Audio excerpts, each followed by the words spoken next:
என்னடா கூத்து இது? கரையாம் புத்துக்கு கடவுள் வேஷமா? ஏன் இப்படி குழம்பி போயிருக்கீங்க? தூண்லயும் இருக்கான், துரும்புலயும் இருக்கான், கடவுள்னு சொல்றீங்க. ஜாதிக்கு ஒரு கடவுள், மதத்துக்கு ஒரு கடவுள்னு குழப்புறீங்க. கல்லுல தான் கடவுள் இருக்கான்றீங்க, அதுவும் அந்த கோயிலுக்குள்ளதான் அவன் இருப்பான்றீங்க. எல்லாத்துக்கும் பெரிய கடவுள் அந்த மலைக்கு மேல இருப்பான்னு சொல்றீங்க. மலைக்கு மேல இருக்கிற கடவுளால மலைக்கு கீழே இருக்கிற ஏழைகளையே பாதுகாக்க முடியல, அநீதிகளை தட்டி கேட்க முடியல. ஏன் கோயிலுக்குள்ள நடக்கிற அக்கிரமங்களே தடுக்க முடியல?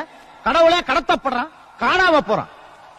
தன்னையே பாதுகாக்க முடியாத கடவுள் உங்களையெல்லாம் பாதுகாப்பான்னு நம்பி இல்லாத கடவுளுக்காக பிரார்த்தனை செஞ்சு உடலை வருத்தி விரதம் இருந்து தீ மிதிச்சு இன்னும் எத்தனையோ காட்டு மிராண்டித்தனமான மூட நம்பிக்கைகள் அழுது புரண்டாலும் அந்த கடவுளால உங்களுக்கு ஆனது எதுவுமே இல்லை.